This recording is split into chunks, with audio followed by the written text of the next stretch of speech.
Hi, everyone. We still have a couple of minutes to go before we get started, but as folks are trickling in, we just are loving seeing everybody share in the chat who you are and where you're from.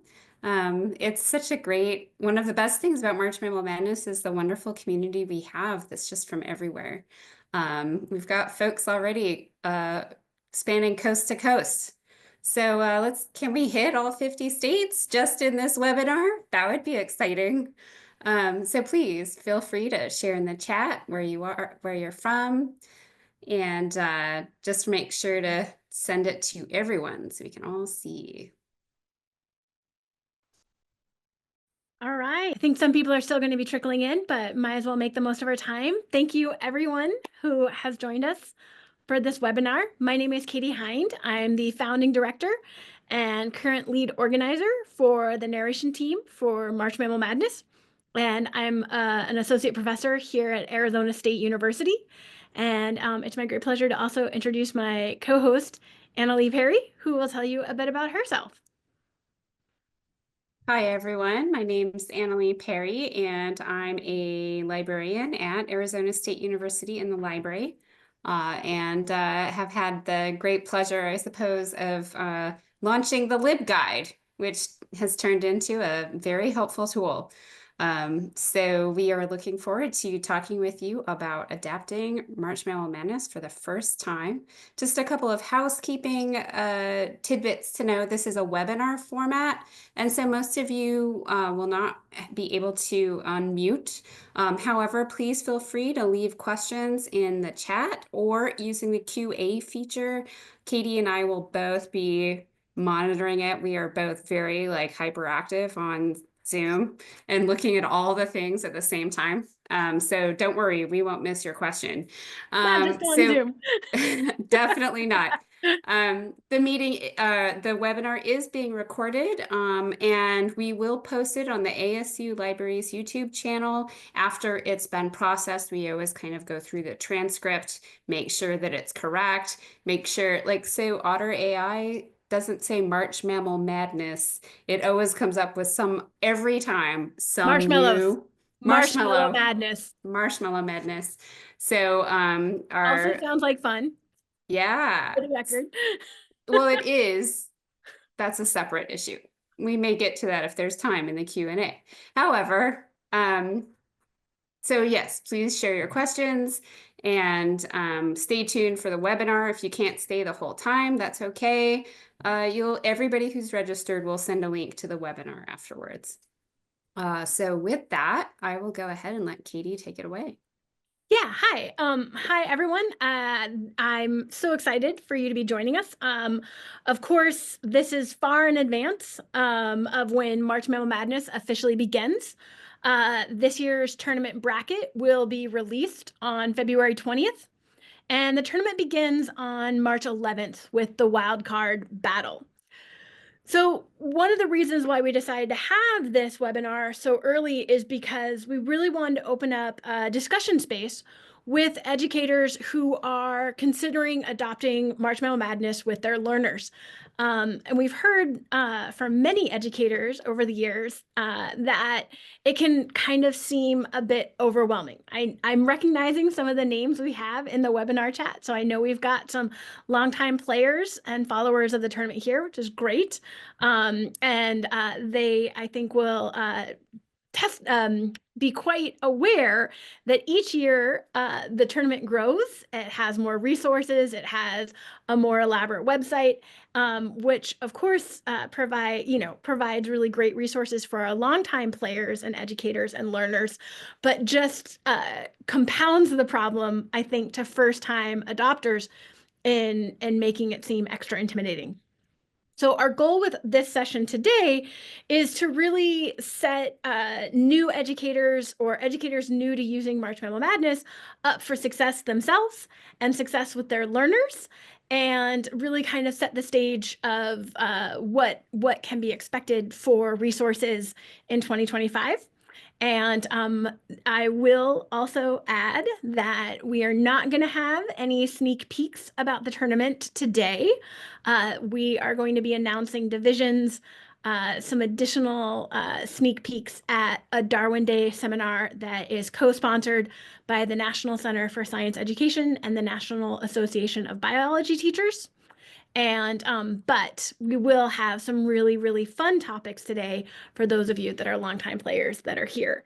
And if you are a longtime player, please feel free to drop comments into the chat, letting all of the new or considering teachers, faculty, and educators to reassure them that it is quite worthwhile to incorporate March Mammal Madness into your formal and informal learning settings. All right, and right away we have our first question from Yvonne. I'm going to view that question. Maybe. I'm not the expert at the webinar portal.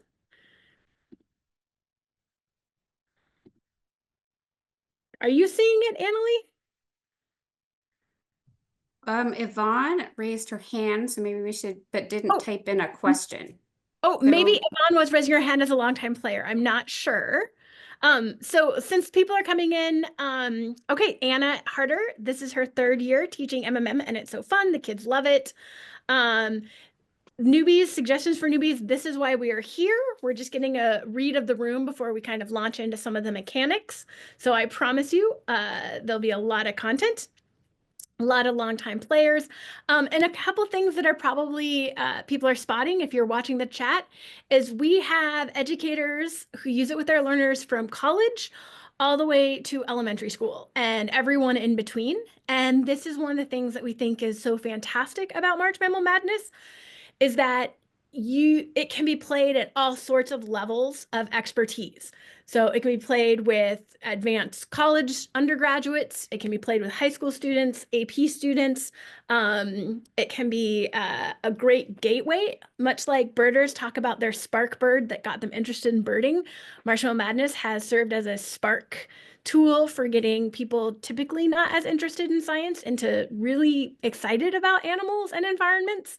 And we see a lot of participation among middle school students and educators, and we're seeing a growing number of elementary school educators using it. All right. Okay, and all right, Concetta, you are demonstrating one of our favorite demographics in the March Mammal Madness community. You are not alone. We hear from a number of people. This is the 13th tournament in 2025. We've been doing it for quite some time. It's a little intimidating to realize how long it's been going on. And so that means that we have a number of people that started playing themselves in high school who are now educators and using it with their learners. And it just, there are so many things about this tournament that warm my heart, but that particular segment of the community just makes me so joyful. Thank you so much for sharing. So for those of you who are completely novices about March Mammal Madness, I'll give you a quick elevator rundown of what the tournament is. It is a bracket of encounters between animals in honor of Basketball March Madness, and is organized with 16 different species within their own divisions. We have new divisions every year. We have mostly new combatants every year. Sometimes some of our favorite combatants will make return entries to the tournament. And what we do over the course of several weeks in March into the beginning of April is create play-by-play stories of what would happen if those animals were, if one animal was to encounter another animal of the two species in a particular environment. And we have a large team of biologists that use the scientific scholarly literature to craft those play-by-play stories. So the brackets released February 20th, and those encounters begin getting live announced on social media in mid-March. So there's several weeks for players and learners to fill out their brackets, research the combatants, and make their decisions of who wins, who is vanquished, and who advances all the way to become the 13th champion. What we find is that educators, we've surveyed educators now every year since 2018. So we have a really good idea of what works with the tournament and how it can be very useful to introduce it to your learners. Now, we have a couple things that we're going to strongly encourage you to do as new educators, and hopefully Annalie, with her lightning fast fingers, can get the links and drop them into the chat. And the first is you should bookmark the LibGuide Educators page. This is the portal where we curate materials specifically for educators to have resources to use with their learners. There's going to be obviously the bracket. We have a bracket guide that explains the rules of the March Mammal Madness universe. In the first 3 rounds, the better ranked species gets home habitat advantage, and their opponent, if it's from a different habitat, gets magically translocated as a visiting combatant into that habitat. So it's a real opportunity to talk about the ways in which animals are adapted to their environments. And then in the advanced rounds, there is a randomization of where the encounter will take place. In these play-by-play scenarios that we lay out, one thing to keep in mind is that this is not a video game. We do not make the animals battle, even as a thought experiment. The animals arrive to these encounters not only with their teeth and claws and armor and weaponry, they also arrive with their behavioral decision making. And we know that in nature, animals avoid battles that are going to be unproductive. So where the risk is really high, where there's no real conflict, animals have all sorts of really amazing de-escalation techniques. Every year, I get a lot of messages about how people want more carnage. And I assure you, there will be carnage. But typically, there isn't a lot of carnage, especially where there's going to be a real asymmetry between 2 herbivorous animals. They don't have a likely conflict. So one thing to keep in mind is we do not make the animals battle red and tooth and claw. And so we have this all laid out. So you have the bracket, you make predictions, we give curricular materials for students to do research on the combatants, to argue from evidence about what they think that combatant will likely do in an encounter, and ways to present this to their classmates. So we have those kinds of educational resources. We provide some arts-based lesson plans for teachers if they would like to have an art element. We know that in research has shown that students remember science content better if it's paired with some art aspects of learning. So we facilitate. So there's a lot of lesson plans. You don't have to do all of them. You can pick and choose. You can start with just the bracket and just research your combatants' traits and talk, and present to your classmates about what that combatant is likely bringing to an encounter with their opponent. And we also, we will curate a lot of people's suggestions here and put it together so that it can be shared. The other thing that I was gonna, in my notes to say, is that in addition to all the resources that March Mammal Madness creates and provides, after the bracket drops and it's become public, a lot of educators have their own particular lessons that they use it for or ways that they incorporate it for their learners. And they are so generous. Every year we get dozens and dozens of submissions into a shared database that comes from educators that share their materials, and we make that a link to that freely available. It takes a few days for that to get populated as people update their materials. We also have some longtime educators that have partnered with the tournament that provide an automatic scoring website, some combatant trading cards, which are a really successful reward to hand out to students. They get really excited about their little animal trading cards.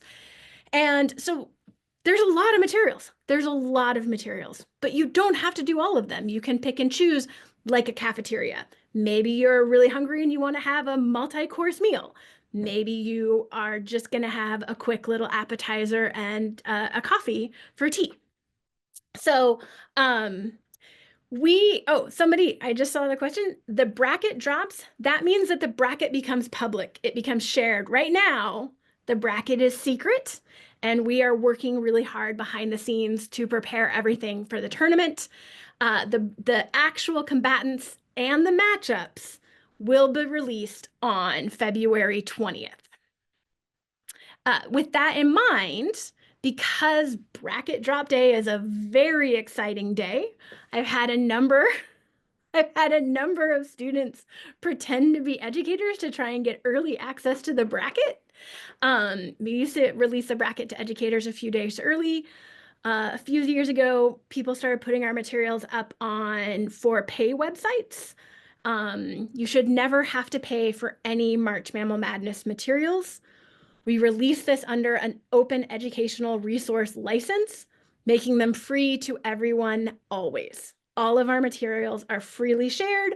The website is freely accessible, and so this is our gift to celebrate nature and science and learning, and the amazing community of learners, educators, researchers, conservationists, librarians, artists, puppeteers. We have just, I think, the most wonderful team of volunteers that makes March Mammal Madness possible year after year. And this is our gift that should be freely shared. So if you ever see anybody charging for it, they are dastardly thieves.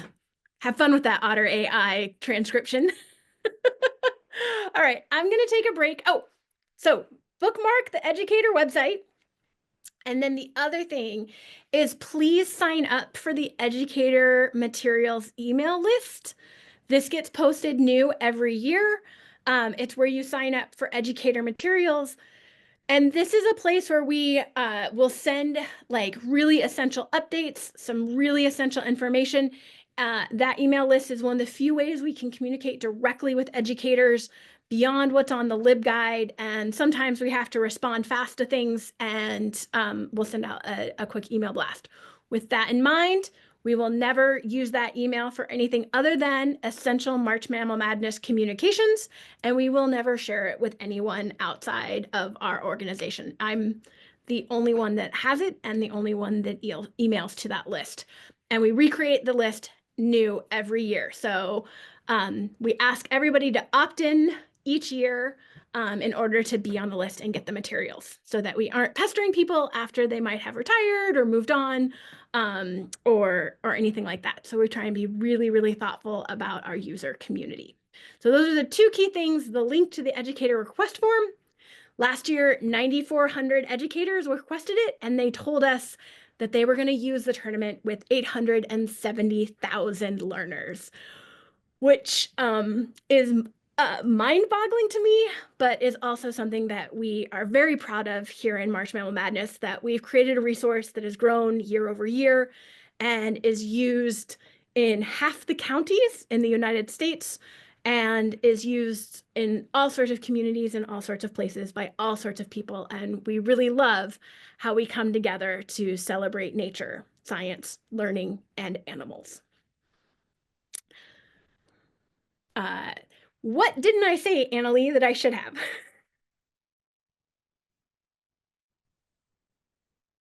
That's a great question. I think there are perhaps a few folks in the chat who are new to bracketology, and how do we explain this to our students when we aren't used to doing this kind of bracket either? So maybe that's something we should go over really quickly. Although Carol just asked, is it only going to be mammals? You know, It is not. that is now Carol. part of the madness. Carol, it is obviously, I study lactation, and the synthesis of milk from mammary glands is how mammals get their name. And I am a great fan of the mammalian class. But what we've really learned is that we deliver a more educational and informative tournament when we broaden the interest beyond just mammals to many more branches of the tree of life. With that in mind, we also find that there are many branches of the tree of life for which there is very little research, and it is very hard to research the combatants, and even harder to write battles with them. So what I can say is this year we have done better than ever, better than ever at finding combatant species that have really good accessible research at lots of different learning levels. And with the materials, we'll have a organized spreadsheet we share that has all of the combatants, their common name, their Latin binomial, and then suggested freely available public resources that give you information about them at middle school, high school, and college levels. We also, for our literalist learners, we put together combatant info slides. It's a slide deck that we provide that basic information about each of the animals, or maybe some non-animals on occasion, that allows each kid, whether they can read or not, to see an image of the combatant, and that is also made in silhouette to scale to adult and children humans. So they get information about what the animal looks like, what kind of weapons and armor they might have, and then what size they are, so that there are ways for smaller children that maybe don't have the same vocabulary or reading skills to be able to know about the combatants. We also, with the tournament, release an Introducing March Mammal Madness slide deck that basically gives you a set of slides to introduce this year's tournament to your learners, with some very specific kind of hook questions and an educator's guide on walking them through. So that will start with just, having a picture up of a grizzly bear and a pack of wolves and asking your students who wins, who wins, and then getting them to discuss who they think wins and why. And then we can play around with, okay, but let's say they meet each other in the desert, or in like a steaming hot jungle, and kind of think about how the environment may play a role. And then we have a slide that shows everything we know about wolf grizzly bear interactions and when they get in encounters, what happens in those encounters, and who wins. So you'll be able to walk your students through an example of the thought experiment of who wins. I know there's a book series that came out after we started our tournament that is all about these kinds of questions. So kids are pretty good at them, and they like to have these sorts of conversations, and you'll find them scaffolding their knowledge together. And what they'll do is they'll tell each other stories of what they think is going to happen. And then when the tournament officially gets going, then they can compare the story they told in their head or with their classmates to the story that the scientists have provided about the explanation for the outcome. Which brings me to something I also want to say, which is there are going to be 65 combatant species in this bracket because there's a wild card battle to get into the tournament. So 65. And only one champion, which means that there are likely to be a lot of broken hearts and shattered dreams when someone's pick is no longer in the running to be champion. So there's a little bit of emotional management to be done here. But one of the things that we now do to help with that is after the first 2 rounds, when we get to the Sweet 16, we release a Busted Bracketeers bracket that allows players whose champion has gone out in the early rounds a chance to update based on what they've learned and now know about the combatants, and make a new Busted Bracketeers bracket and keep playing and keep having buy-in into the tournament. So we have we have all that in mind. We also, in that slide deck, have that Introducing March Mammal Madness to Your Learners slide deck. We have a mechanics slide of going through and saying, okay, when you see an animal next to another animal, one has a 1 next to it, one has a 16. 1 is the best in the division, or the one that's expected to be the best. The 16 is the worst ranked combatant in that division. So in a 1 seed versus a 16 seed matchup, you would guess that the probability favors the 1 seed. And so you have these matchups, 1 versus 16, 2 versus 15, until you get to the most evenly matched first round matchup between an 8 and a 9. And so the probabilities are going to likely track to a certain extent the seedings. The ones with the higher numbers are going to be the visiting combatants. The ones with the lower numbers are going to have home habitat advantage. For those of you that are following next generation science standards, these tournaments, depending on what grades you're working with, we'll talk a lot about sensory perception of the animals. We'll talk a lot about their traits, their physical traits, their behavioral traits. We talk a lot about ecosystem dynamics and food webs, and apex predator, and these kinds of ecosystem dynamics and interactions.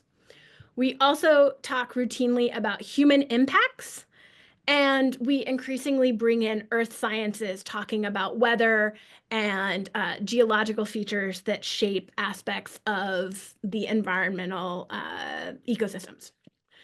So that's another long set of blurbs. Annalie, remind me what I still should talk about. Or I guess we should take a moment for questions. So if people have, I'll scroll up the chat, but because everybody's being wonderfully chatty, if you have a question, especially as a first timer or somebody considering doing March Mammal Madness, please drop your question into the Q&A so we make sure we don't miss it. So Lori Pope asked, where is the slide deck for the introduction to the students? None of that is there yet. Everything will become available on February 20th. And that is because there's a whole bunch of spoilers inside those materials, the bracket, the combatants, the habitats, all these things that are going to be revealed all at once to everyone on February 20th. It will be there, and you can immediately download the bracket guide, and the introducing MMM to your learners from February 20th, and it will be there. So you can poke around the website now. It's going to become a massive construction site between now and February 20th, but you can look at some of the stuff that we used in 2024 to get an idea of what these resources are. Right, I'm going to put, here's the educator. I'm going to just keep on this on like spam for the chat. Make sure you bookmark that, because the educator page is where all of the educator content is going to go live. And for most of the content that we share, there will be links to a Google Doc. That it's going to be various Google Docs that you can download yourself or save to your own Google Drive by going to File, make a copy, or File, Download, because the version that will be shared will be We don't let you edit it. Yeah, you can't edit it because it's for, we've got 10,000 people popping in there. So it's got to be pretty simple in that sense. Yeah, and this is so we had, with Google Docs, you have two choices. We can either force you to download it before you even see it, which we don't want to do because there's a lot of potential materials and they're not going to be equally relevant to everyone. So we'd rather let you see it and then decide to make a copy or download. So that will be written repeatedly on the website that you can make a copy. And the reason we have it as Google Docs and not PDFs is so that you can have an editable version. Because we know that all, we all have different ways we want to use stuff. And by giving you access to download an editable copy, you have the greatest flexibility in how you use this open educational resource. Are there resources posted for students to research combatants and habitats? Yes, absolutely. We will give you a spreadsheet that gives you suggested links, safe links, vetted links for researching the animal combatants. In general, Wikipedia is good for many of these combatants, but we have some higher quality sources, and we provide you those links that you can share with the students. Additionally, the library guide has different portals for different grade levels that has a list of curated resources that are suggestions from our libraries. So for example, here's the middle school portal.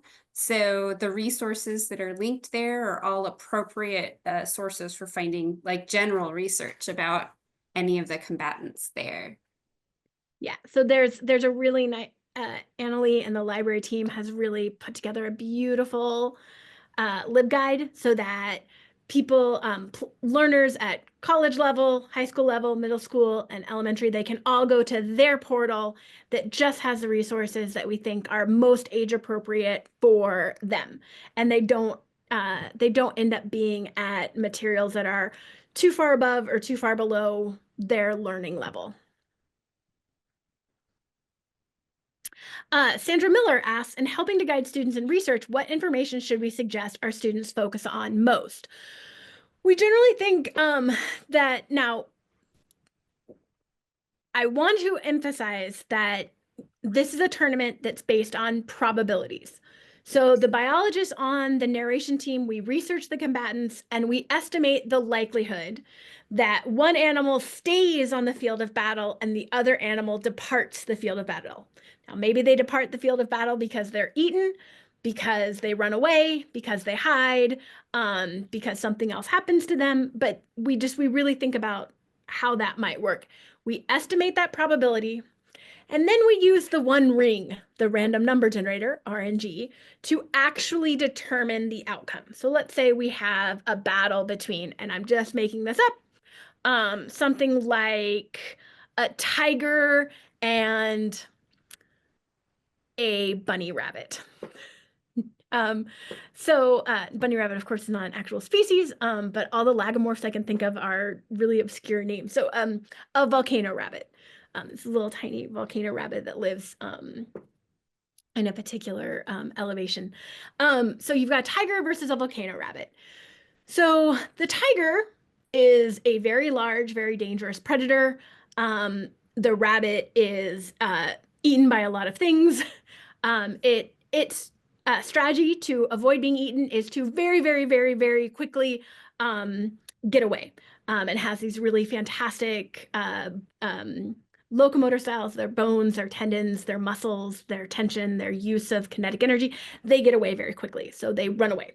So it could be that the bunny doesn't get killed by the tiger, but that the bunny is gone and has fled the field of battle and has lost. There's also scenarios where tigers really tend to prefer to spend their energy getting large prey and gorging on it and eating it for several days. And if it was chasing bunnies all the time, it would use more energy than it gets from eating bunnies. So tiger may have just, eaten, may be stalking a large deer and ignore the bunny. So there's always a chance that the tiger could go about its business not caring about the bunny at all, right? So if we were to estimate the outcome of that encounter, we might say something like there's a 92% chance that the tiger wins and an 8% chance that the bunny is still on the field of battle. And we use the random number generator, and if it's between 1 and 92, tiger. And if it's between 93 and 100, bunny. And then we get that outcome, and then we tell a story, a play-by-play of what might have happened in that scenario. So one of the things to keep in mind is size, weaponry, armor, appetite, hunting style. You can,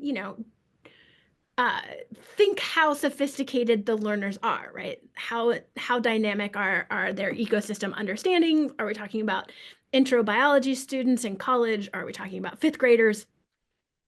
It just depends on what kinds of attributes of the animals are most important for the curriculum you're teaching at that time. And we tend to touch on a lot of different stuff. It's amazing how much information is in each of these battles. And then finding out the results, you can follow live when it gets announced on Blue Sky. We're on Blue Sky in 2025. And but if you don't want to be on social media, or you don't want to encourage your students to be on social media, that's fine. We include the play-by-play details in a PDF on the LibGuide within an hour of ending every night's tournament. We have sports summary play-by-plays that are written at a middle school, high school level, sometimes there might be some vocabulary in there that is a learning opportunity. We try to make it as accessible as possible. We're going to have video summaries this year. So MC Marmot is on medical leave, so we aren't going to have the puppets, but the art team is doing an amazing series of really cool animated videos that are going to be brief recaps that are classroom appropriate. And so there's lots of different ways to find out exactly what happened and what science mattered for the outcome. So it's really about, keeping students thinking about probabilities, because there are all sorts of upsets that can happen in March Mammal Madness. This is not a video game. There are no referees. And in nature, animals that are engaged in a fight are more vulnerable to another attack by a predator or some other kind of event happening because they're not paying as much vigilant attention to what's happening if they're focused on a particular fight. And we make use of these devices to use a scientifically based explanation for a particular outcome determined probabilistically by the One Ring. Is there any information available that explains why the organism is ranked 1 through 16 in their group? In general, one of the key things that we look at is body mass. So bigger animals tend to be ranked better in their division, with predators and carnivores punching above their weight because they tend to have weaponry and skill sets that make them particularly formidable on the field of battle. That's the general rule. But much like basketball teams get ranked on Selection Sunday, some of it is a little bit more alchemy, and sometimes we adjust things a little bit so that those first round battles kind of yield the most interesting encounters. We try to match in the first round. We don't always succeed. We can't always succeed, but we try and get terrestrial animals against terrestrial animals, aquatic animals against aquatic animals, in that first round. As they progress into the tournament, though, they may be quite the fish out of water.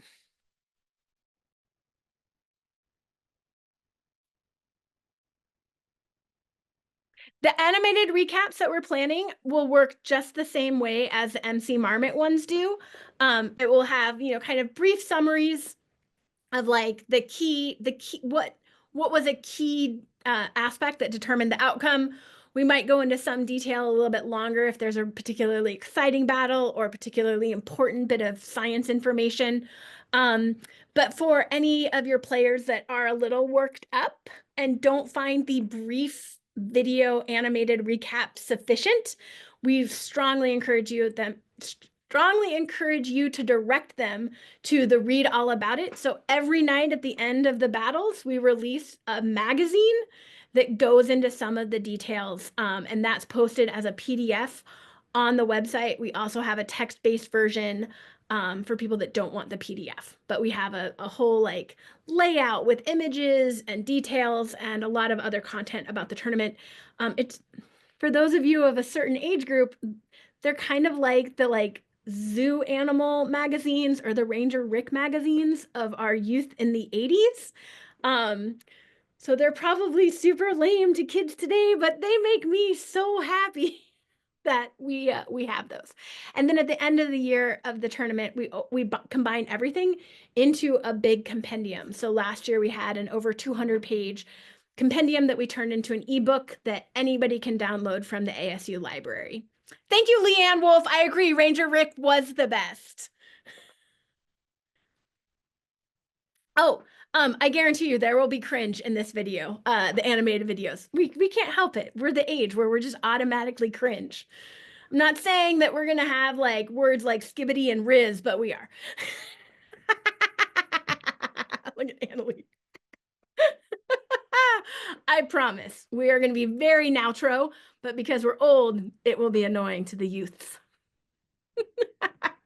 Yeah, sorry, I have middle school kids, so the skibbity and riz, like, it's a little. You'll have to tell us what are the newest terms? What is like really, really like on point right now? All right, we'll ask the kids. All right. I'm going to swing over to the Q&A because we do have a question. Will the online bracket do automatic scoring? Yes. Yes, it will. And that will have very specific instructions. And if you go to the players page right now from the 2024, you can see a lot of different bracket scoring options that will provide. If what we found is a lot of the longtime players of March Mammal Madness have entire school round competitions. And so, like, there's a student competition and a teacher's competition and a beat the principal competition, and staff get involved, and it becomes this kind of whole school extravaganza because I think, as all of us know, March is a long month and it can be real tough at that point in the school year before people are spending a lot of time outside and getting their ripboards done. So at the end of a long winter, we find that a lot of people are playing. And so when you have that many players, managing that number of entries can be really tricky. So the online brackets help solve that. All right. Okay, yes. There's a lot of fun with March Mammal Madness. It builds a lot of camaraderie. Even the smack talk is really funny. And there are learners that will just be adamant that something is going to happen a certain way, and then their expectations are betrayed by the scientists. And that one of the things we find is that people really remember why their champion loses. Like, they remember this, like, a few years ago, this is one of my all-time favorite battles ever, was the platypus. And it's one of the males have a venomous spur. It's one of the very rare venomous mammals. And so there's a lot of people's dark horse to win, right? Like, can't count out the venom. And we got to reveal that they are shooting blanks in March because they only have venom during the mating season, which in Australia happens in their spring, which is our fall. So in March, their venom gland is all shrunken and useless, and their spurs are really not doing much for them. And then we also got to tell them about this really amazing rodent, the maned rat, that has really, really thick skin that is too strong for a dog's canine. So the platypus didn't have venom, and its spurs just skidded off the skin of its opponent. And people still bring that up, even though it happened in 2018. They're still really excited that they learned that the venom is not an all-year thing, but only a mating season thing. So we have some questions about bracket scoring, and I think this would be a great time to talk about why we score brackets and why students shouldn't be graded on their score. Thank you, Annalie. What a great suggestion. So when you get the bracket, and you can see the past brackets, and you can see that there is a particular calculation for scoring where students get a point for the wild card if they're correct in their wild card prediction, each of their first round predictions, then 2 points for correct second round predictions, 4 points for correct third round predictions. Sorry, 3 points. It's all laid out. It's all laid out in detail on the bracket and on the online bracket scores. And it's a way to keep because everybody scores brackets. Okay, this is what people do, and people get really excited about their scores. I love the teachers that give awards for lowest score in the class because that is quite an accomplishment to have so many improbable picks. But we also really encourage teachers to not grade based on the scores. So scores are motivating in the whole gamification world for kids, right? If you were to bring them that same list of 65 animals and say, how big is it? What does it eat? Where does it live? What kind of armor does it have? Like, it would just be busy work. But if you give animals the exact same animals and say who wins and why, all of a sudden kids are super motivated to do much more detailed research and think about the pathway to the championship. And so that kind of competition gamification is a really fun dynamic among the students and between the students and the teacher, because you don't have the answers either. You're finding out right along with them, which students love. But but there are improbable outcomes. That random number generator can wreak havoc in my life, like nobody's business, because sometimes there are upsets. And those are going to be, probabilistically determined, but they're randomized. And so we really encourage educators, and this will be in the educator's bracket guide, to grade on strength of research and arguing from evidence and well-designed presentation that they've given to their classmates. Because what you can do is you can divvy up, give each student 2 of the combatants or 1 of the first round battles and say, what do you think is going to happen in this battle? And have them do the research and share it with their classmates to help all of them fill in their bracket predictions. And so it's much, much better to grade and evaluate the students on what they can control and not the actual outcomes. A few years ago, the random number generator, oh man, it had me in a tizzy because it was the championship battle. This was 2022, 2021. And the final battle was between an orca and a pride of lionesses. And the random habitat that was selected for that battle was the kelp forest, which is obviously in water. And so we gave the orcas a 95% chance of winning, and the lionesses, just because it didn't seem right to have a championship battle where the opponent had no chance, we gave like a 5% chance. Maybe we generously gave orcas 90 and the lionesses 10, whatever. We clearly thought the lionesses were losing, and the random number generator was like, lionesses. I was like, how am I gonna write that battle? I remember asking the other narrators, like, hey, does anybody want to help me write this? And they were all like, no, you got this, Katie.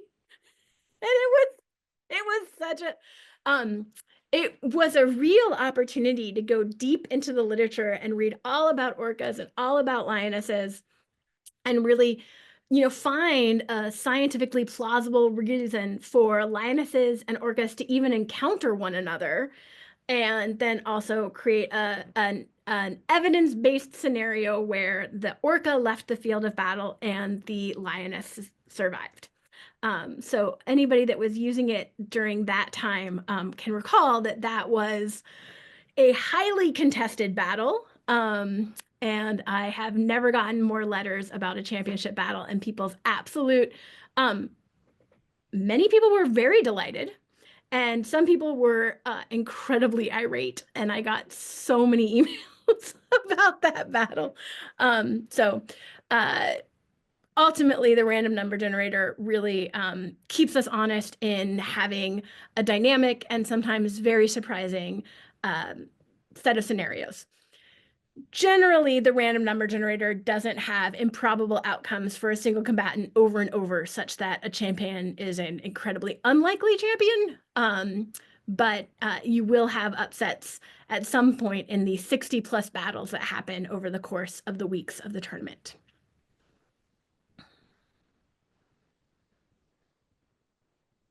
All right, I'm going to look more over. Oh, we've got another question in the Q&A. Is it possible to print the brackets on a larger paper than 8x11? Yes, absolutely.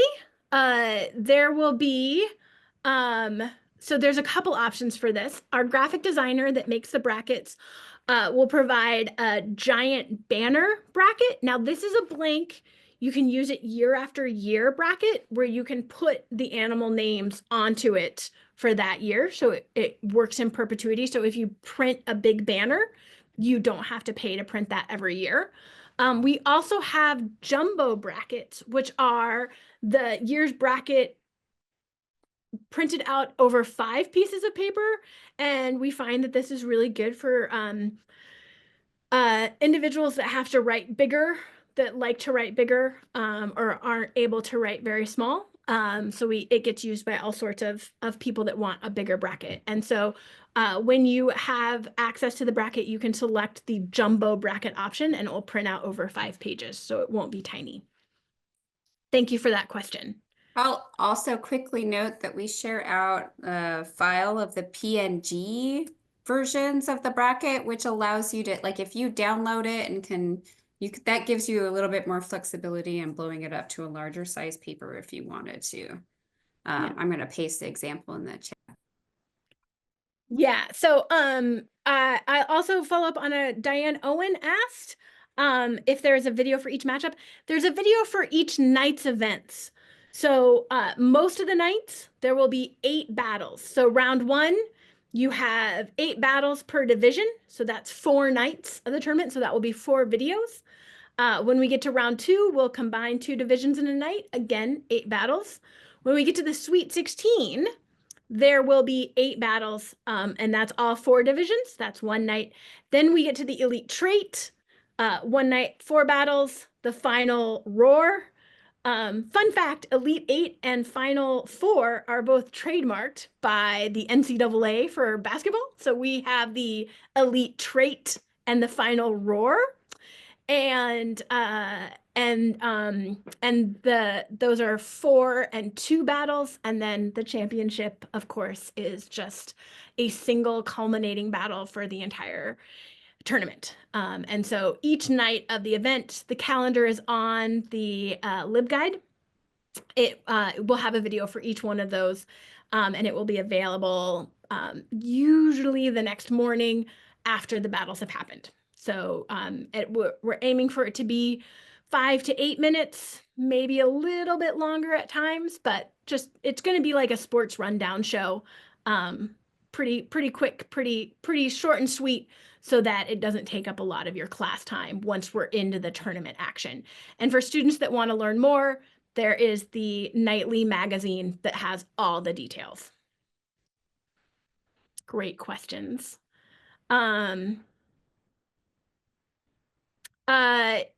So in terms of, you can print out the bracket and then you will fill in what your predictions are. Generally, we recommend that you fill out your predictions all the way out to champion. So who wins a wild card, who wins all the first round battles, and then from there, and make your predictions all the way out to a champion. With some of our youngest learners, it may make sense to do it round by round, just because their attention spans tend to be a little bit shorter, and so and doing it round by round might work better. All right. Is there a way to put the magazine link into Google Classrooms? I don't have a Google Classrooms. I don't use Google Classrooms. I'm not in Google Classrooms. We use Canvas at Arizona State University. Go ahead. I was just going to say, we post the zines on the LibGuide, which you as teachers can just pull the link on the LibGuide and post it in your Google Classroom, and it will take the students directly to that file. Yeah, or as Maeve says, you can download the PDF and then upload it as well. Yeah. Yeah. So we really recommend that you start with the video recap, because it just kind of gives like the justification for the outcome and what happened pretty quickly. But for your very motivated learners that especially where there's an upset, the Read All About It magazine is going to give a lot of information. We often anticipate when there is going to be a lot of upset. I think everybody that played last year will long remember Forest Elephant and Honeybee. And we will post additional materials, both at the LibGuide and at our Facebook page, that provide some additional information for people that are having a hard time regulating their emotions. You know, they're called upsets because they upset people. All right. So are there visuals for the animals available so we can print and use them? There will be the combatant info slides, so it has pictures and animals information, but then there's also we've got this amazing educator that makes these trading cards that they actually look like Magic the Gathering cards, and it has a picture of the animal, and then it has some of their vital stats, and information about their seed within the divisions and stuff like that. And they're brilliant and beautiful and gorgeous, and students love them and teachers love them. And they come both in the small card size and then full 8x11 size, so you can put them on hallway displays. I'd strongly recommend, if you're a first-time teacher, checking out our compendium from the Keep collection. Annalie, if you could drop that link in. And I forget what pages. I think it's toward the back of the compendium this year. We have about 20 pages of student artwork that was submitted to the Facebook page.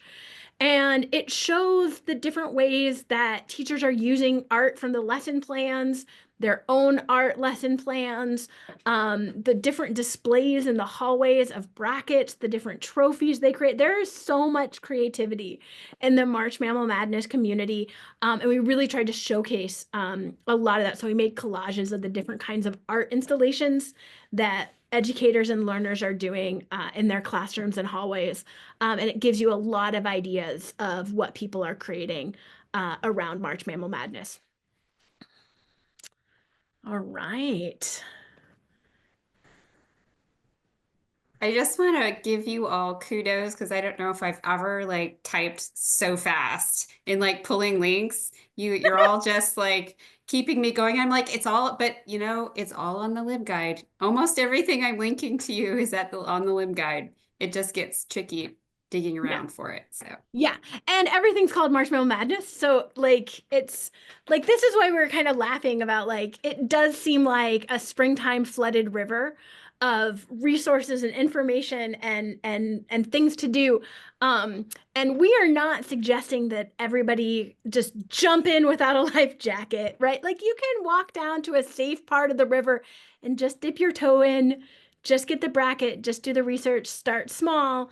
And then as it starts to make sense and you get into the rhythm, you can start adopting more of the materials in future years. So this year's educator bracket guide is really going to have information about like a first timer starter pack, what pieces to incorporate and how to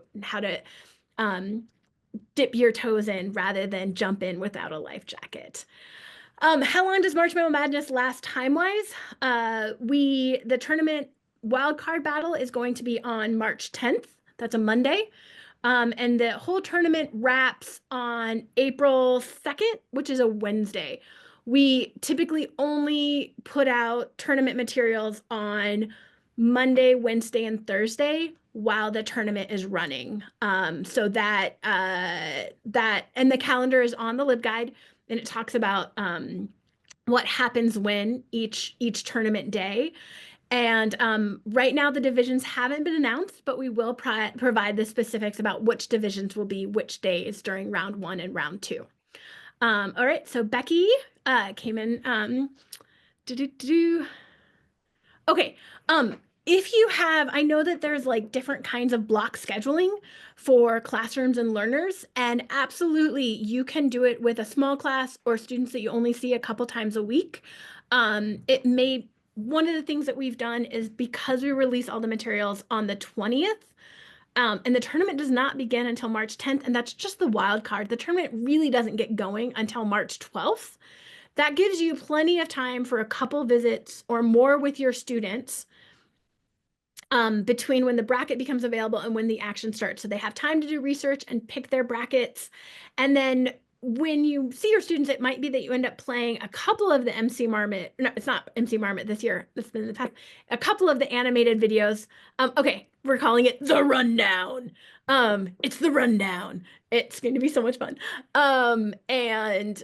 So that nobody knows that yet, but you guys.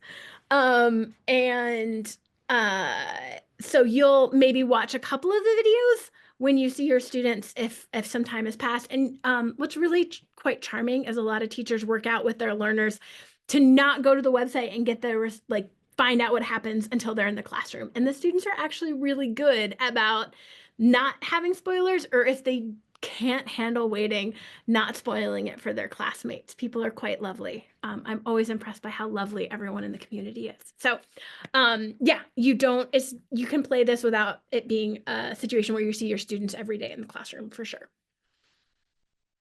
All right. Okay, we're an hour webinar today. it's an hour and a half. Oh, we've got plenty of time. Okay, I'm gonna scroll up and see if there's more questions that we haven't gotten to. And I know one of the things that we do is in the tournament, After the bracket gets released, your students will have questions. There'll be a lot of questions. We'll open up a form for your questions. March Mammal Madness, ask me anything. And then I will make a video that answers all those questions, and we will get that posted quite quickly between when the bracket drops and well in advance of when the tournament starts. So you will get a chance to have your questions answered. That always happens. It always comes up. One of the key ones is, what habitat is the wild card battle in? And there's a coin flip right at the beginning. So you don't know it because they're equally matched in the wild card. They have an equal chance of getting into the tournament. We flip a coin as to whose habitat that battle takes place in. Is this best as an individual tournament or as groups? We strongly encourage you to allow your students to fill out their bracket on their own, but they can discuss it and collaborate with other students while they fill out their bracket. That way they, like they can work as a team as they do research or share ideas, but each student should have their own bracket. Just because if there's a difference of opinion between two students about who wins, they don't have to like fight that out for the group to decide and then carry a whole bunch of weight if they fought hard and they were wrong, right? So individual brackets, but let them work in groups or teams to fill it out, right? They don't have to like work in silence and independently. It's not a test. Yeah, those conversations with students working together to like do the research and share interesting things that they've learned about each combatant is part of the learning, right? It's all part of the ways the students really get engaged and excited and remember facts. For a lot of the students, so I mentioned I have middle schoolers that live with me, my children, and they are so into Pokemon. And it's really interesting how like they already, in many ways, the tournament can be very similar to a Pokemon scenario, other than, sorry, Katie. I mean, it's way more interesting because in Pokemon, they just spam the same attack on each other. But in our tournament, it's a lot more interesting. But the students like think of it in that way a lot of the time. And it's kind of a funny way to let them bring that to real life in many ways. For sure. And I love talking with students and hearing about students. What they do is they scaffold information, right? So they talk about what they think is going to happen. And then one adds information. They're like, oh, okay, but then also think about this. And oh, what about the habitat? Oh, is it going to be daytime or nighttime? And oh, how can they, like you get them kind of thinking in these multiple dimensions and scaffolding information together. And they're really telling each other stories about what they think that's going to happen. And like, this is what science is, right? This is taking the facts we know about the world and hypothesizing and making predictions and then finding out if we're right. And that tournament like is basically getting students to do that in the same way. But instead of like, actually fighting animals, which would be horrifically unethical and of course not something that we'd ever condone or support, we take evidence from the literature. Sometimes these are animals that actually do live in the same habitat and we know about their interactions and we can talk about them in a very real way, delving into this really beautiful natural history. All right. Okay. Yes, absolutely. So Sierra is pointing out that a lot of Pokemon animals actually have characteristics and behaviors based on real life animals. And that's absolutely, yeah, you're completely right. And this, it's funny because in 2015 we had a division of mythical mammals. And a lot of people were kind of annoyed. They're like, mythical mammals like that, those are 16 combatants where we could find out about real animals, Katie. And I'm like, well, yeah, but mythical mammals are always these kind of exaggerated magical features of real animals or combinations of real animals in one animal in terms of chimeras and so that lets us both talk about the beautiful literatures or mythologies around these mythical animals as well as the real animals in those habitats and we hope that like what you'll find when you get the bracket this year is that there will be a lot of familiar faces in there will be animals well. There might be animals that your students have seen in real life, either in their backyards or in nearby nature spaces or at the zoo. And then there will be combatants that you have never heard of. Like, my goal is always to have combatants that no one has ever heard of, and that is going to surprise you. So there's going to be familiar favorites and novel beasties and really bizarro creatures, and it just ends up kind of being this wonderful kaleidoscope of the tree of life, and it lets us remember the best and most fun aspects of science for this period of the year when, most of the time, those of us that are working in science, it's some of the more mundane minutia of being research biologists. So it's really fun for us too, because it gives us a chance to go back to that moment of discovery. And I learn about new animals every year and new ecosystem dynamics, and it's just a real treasure of experience. All right, we've got suggestions for combatants. Once a student fills out the bracket online, how do I lock it so they cannot edit it once the tournament has started? The online portals for submitting these, they close editing after either the day of the wild card or before the first round. So those just kind of standard happen. You can also have students hand in a paper copy, or they can have a paper copy up on the wall that's taped there, that they can keep track of. That's one thing is what we heard a ton of, because obviously March 2020 was one of the many unprecedented times we're apparently experiencing constantly now. And but a lot of teachers like left school for spring break and didn't realize they wouldn't be going back, and like students hadn't remembered what was on their bracket.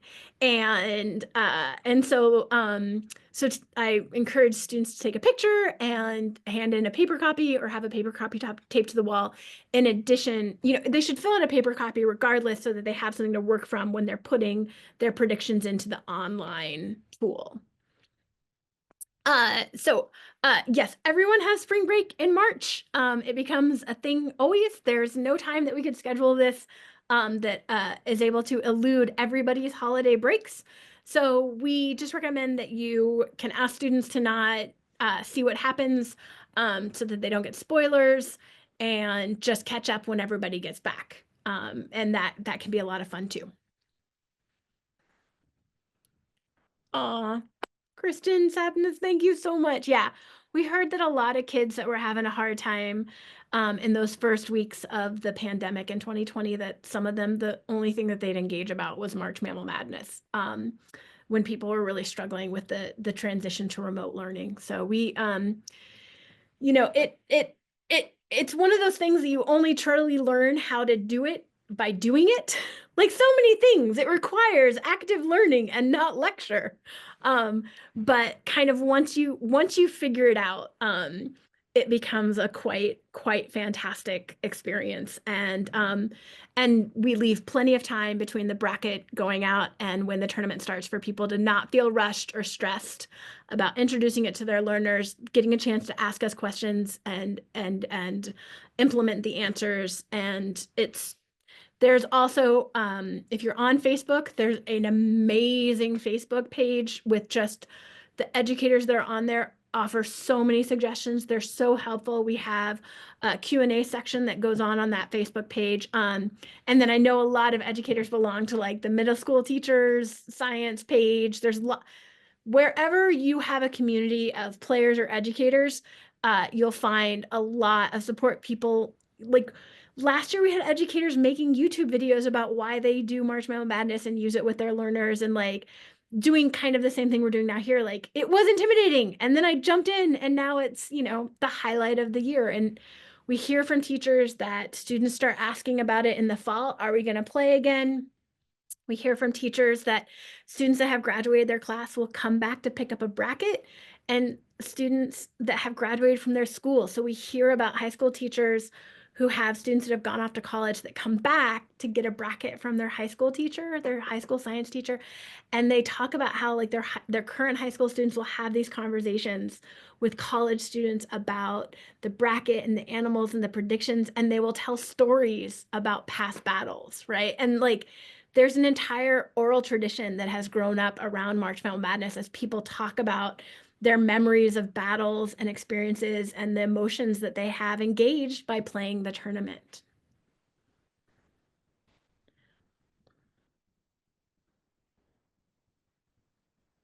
You can totally just use paper your first time out. Most of the people that are doing the online portals, it's a lot of teachers that have multiple classes playing or their whole school is playing, that they're trying to keep track of scores for, 100+ learners. I Everybody's like, how does the online scoring portal work? Well, one, I stopped filling out a bracket year 2 because I was getting really irate about my predictions and then trying to estimate the probabilities of the outcomes. And it turned out that it was, if I fill out a bracket, I'm much more vulnerable to my biases. So I've stopped using a bracket, but I always filled out a paper bracket, even when it was basketball March Madness as an undergrad. I thought it was really fun. And students, I mean, students really like seeing updates and like Xing out their classmates' brackets and trash talking when their picks lose. But I'll also say we hear a lot from educators, particularly special ed teachers, that one of the things that's nice about March Mammal Madness is that there's 8 battles most nights. And so you win some, you lose some. You're right. And it helps everybody learn more about emotion regulation and that it's not an all or nothing kind of situation. Like it's some and part of, and there's a lot of learning to be done in that space. And even when a prediction turns out to not be what happens in the tournament, there is an opportunity for learning. There's information in why that upset happened or why that animal didn't advance. And that's why in the tournament, our slogan is, if you're learning, you're winning, right? Points are just, a score is just a number, or points are just a number, but if you're learning, you're winning. And one of the things that we'll provide educators is a whole bunch of certificates.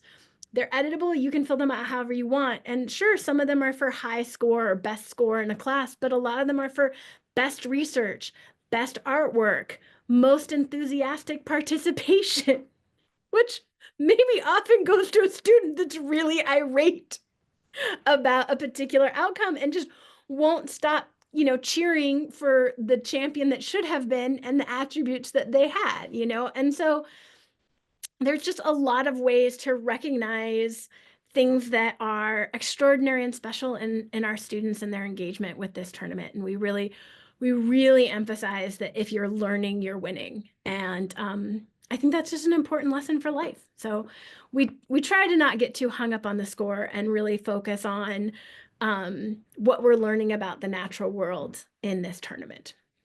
But yeah, the score's what motivates a lot of kids at first, but they'll be surprised at how much they end up learning by the end of the day. I mean, I think it helps to view it like a game, right? I mean, it's an educational game, and in all games, there's scores, right? If you play Trivial Pursuit, people have scores. If you're playing Yahtzee, which you don't really learn a lot other than probability, right? In Yahtzee, but there's scores. And so, but you still have fun. Everybody has to know how to have fun and not get the highest score and not always be the winner. But, so I don't run the tournament in a classroom, but I have a March Mammal Madness pool every year with my library colleagues, and I get about 20 people typically who want to fill out brackets and trash talk, and we use the contest manager, which is a really nice way to keep everybody's scores up to date really quickly. And like Katie said, it's fun to have those rewards that are not always about high scores, but about having fun and celebrating, the wonderful and interesting world that we live in. Yeah.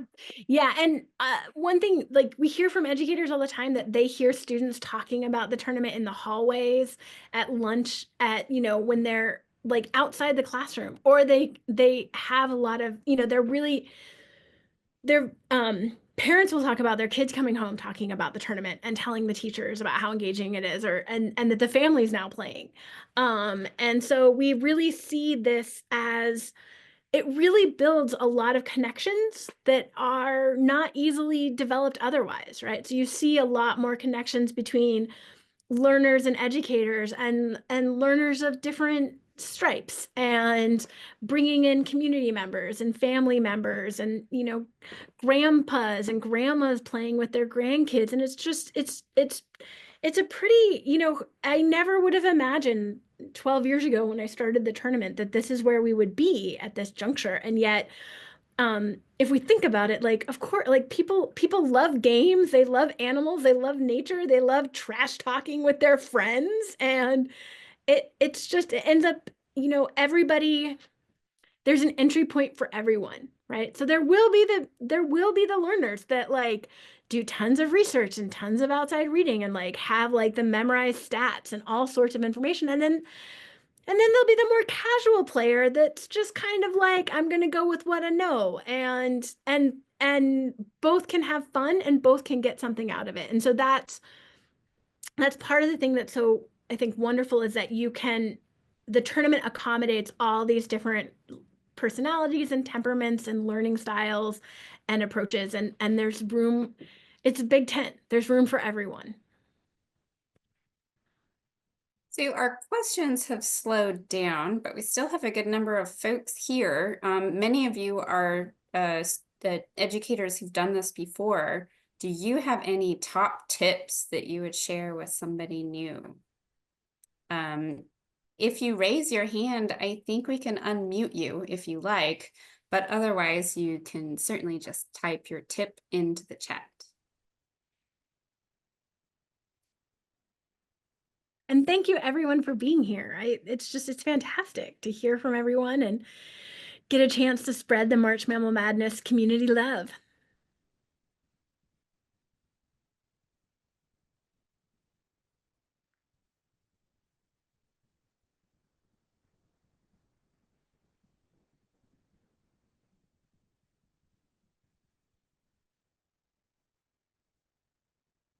So Yeah. Christian Sapnis is suggesting paper brackets and posting around the school. Kids get hyped and hype your new students. Yeah. One teacher, like some teachers have found like jerseys, like the outline of a jersey, and they print those out and they have students make hype jerseys for their favorite combatants or their champion pick, and they'll hang those around school also. Oh, God, I love it so much. Also, it's good to see you.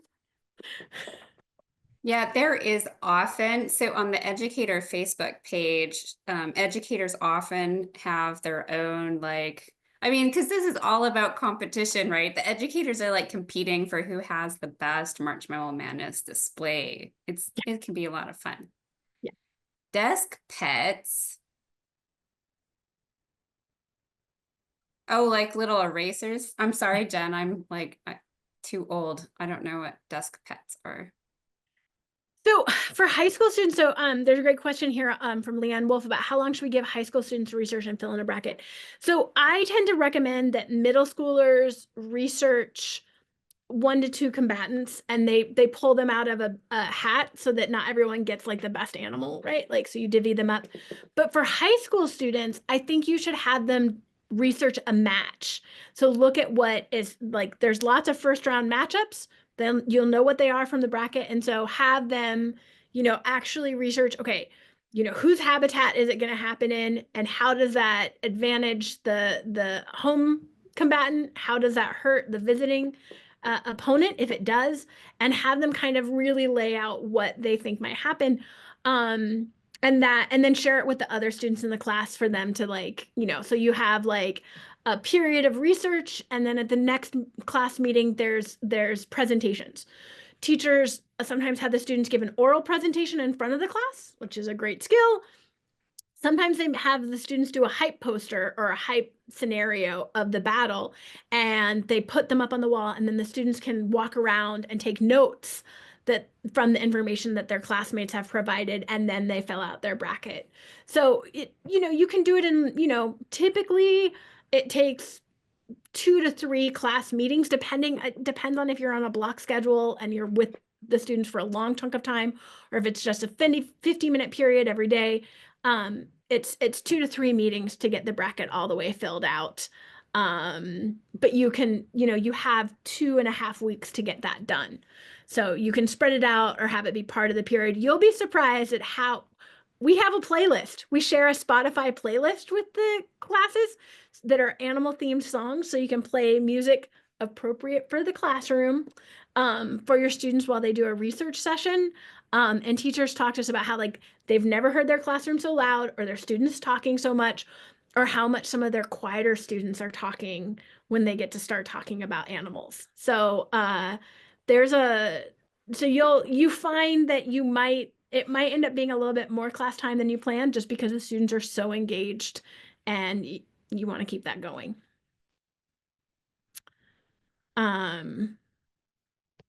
Yeah, and we try and give educators some key resources so that your prep time is really just familiarizing yourself with introduce your learners to the slide deck, learn the bracket. You will have the combatant info deck, so you can actually look up through the slideshow that we put together. You can look through it, all of the animals, and know them before you introduce it to your students.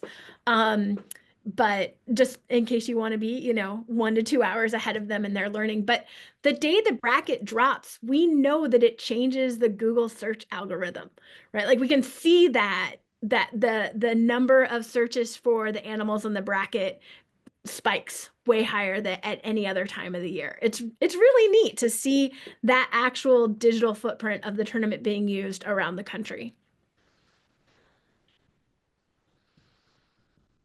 Oh, Carol asked, you mentioned that human impact can be tied in. Can you give me an example so I can share with other teachers at my school?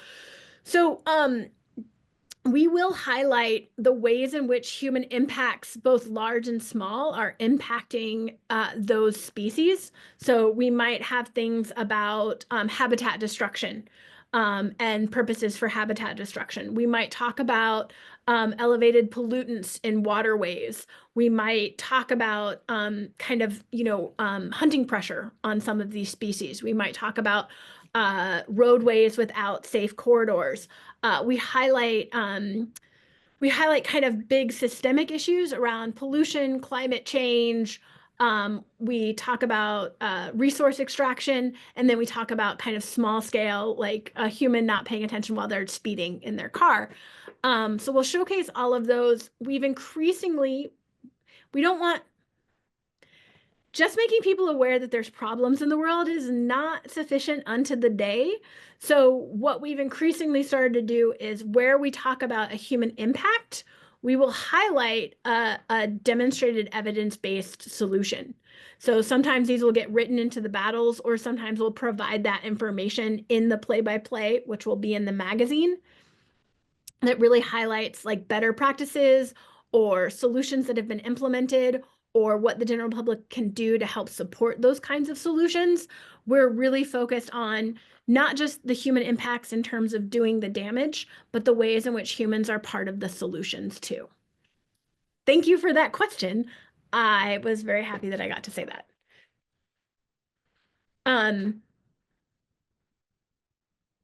Okay. Okay, so one of the things you can do is you can show the videos at the beginning of class to warm up discussion before main content. And for those educators that are particularly enthusiastic, you can read the magazine, which will have all the science details, and find something related to the main purpose of that class meeting. Like we talk about so much about the world and science, and you will definitely be able to have a place where you can create a bridge from the tournament into the content that you're covering.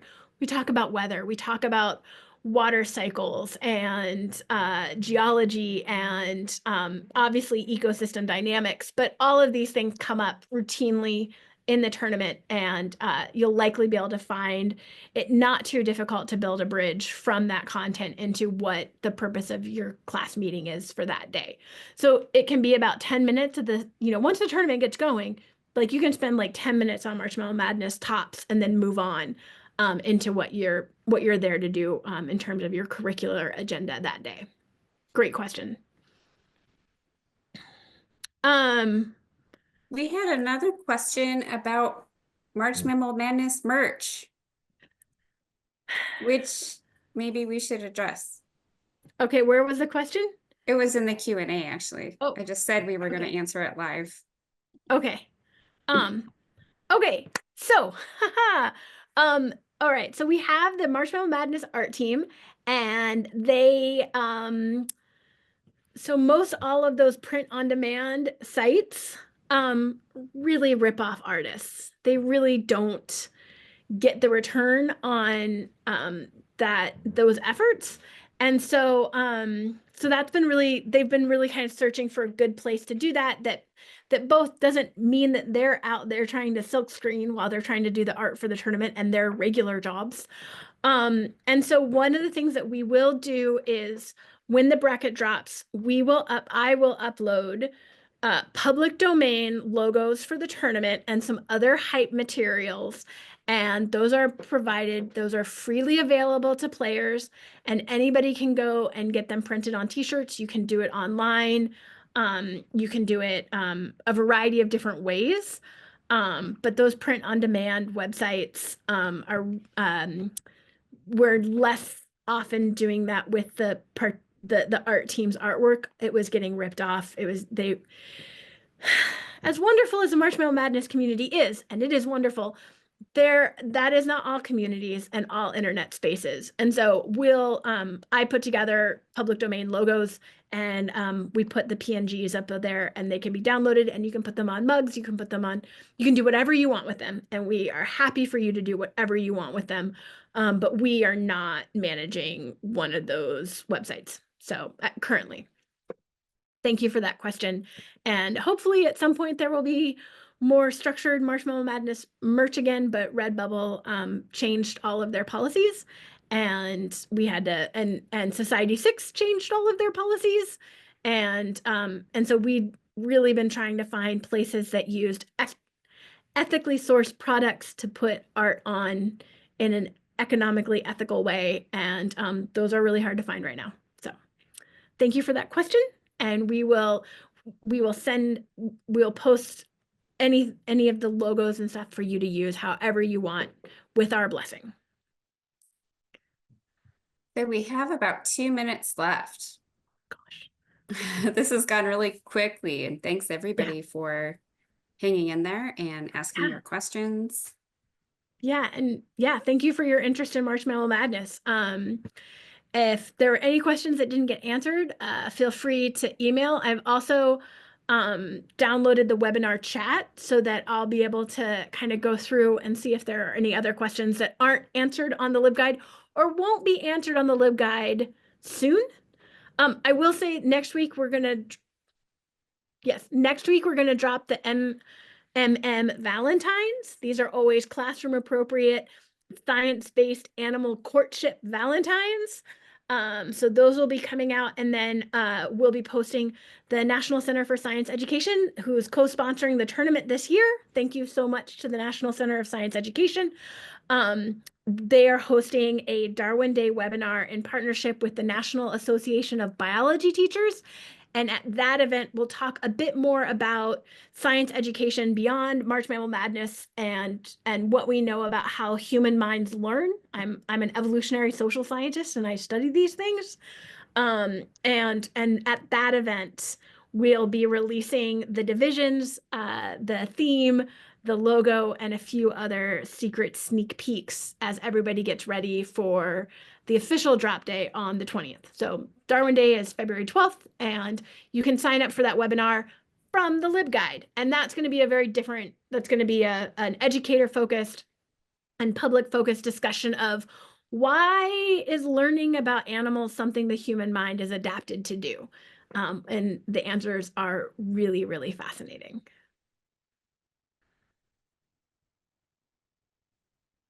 All right. Well, thank you to everybody that participated.